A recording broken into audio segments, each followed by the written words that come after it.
Doctor, did you hear the news? It's Daniel's Manga Reviews. Today on Daniel's Manga Reviews, I'm reviewing JoJo's Bizarre Adventure Part 1, The Phantom Blood. Initially, I was gonna review One Punch Man.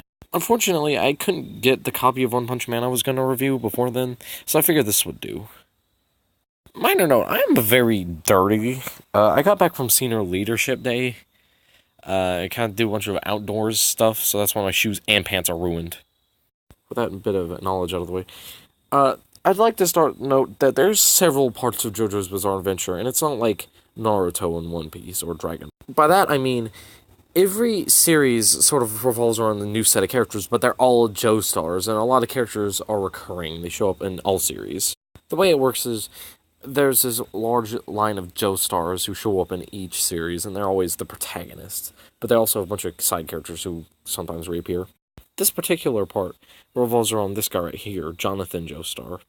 He's our first protagonist in this series. This story revolves around Jonathan Joestar's relationship with his sort of adopted brother known as Dio Brando. Dio, as seen here, he's a complete asshole, okay?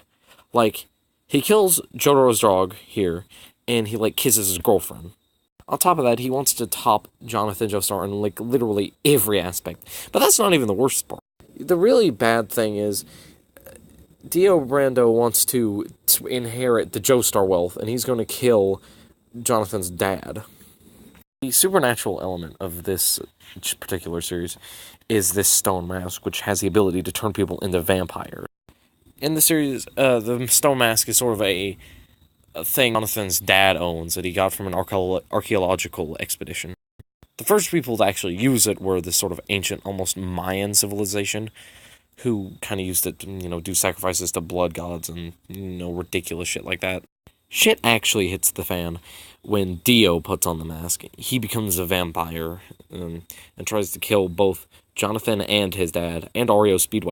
In case you're confused, a lot of characters in this series are named after rock stars, like Dio is obviously named after Ronnie James Dio, Speedwagon, Oreo Speedwagon.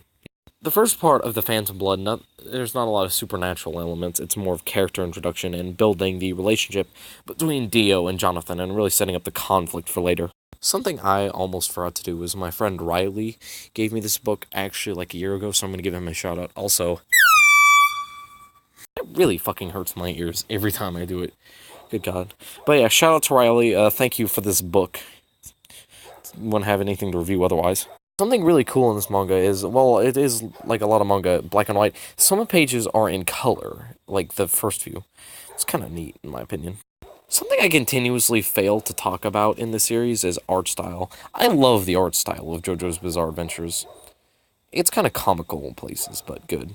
Something I think is kind of funny about the characters in all of JoJo's is that, for the most part, all of them are just really buff dudes, like Jonathan here. That guy's fucking swole as hell. With that art commentary aside, would I recommend this manga?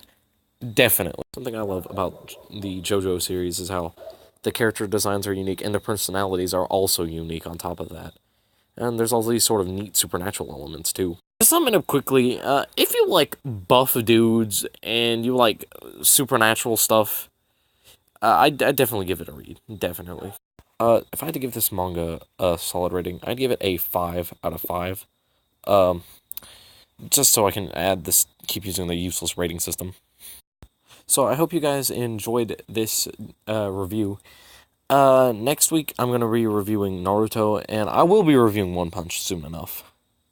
One thing I almost forgot, Hirohiko Araki, the guy who created this book, has sort of commentary pages in the back, and he's got sort of bios and things. This is pretty cool. Since he's the only other character in this series, I think Rufus deserves his own section. Hey, Rufus.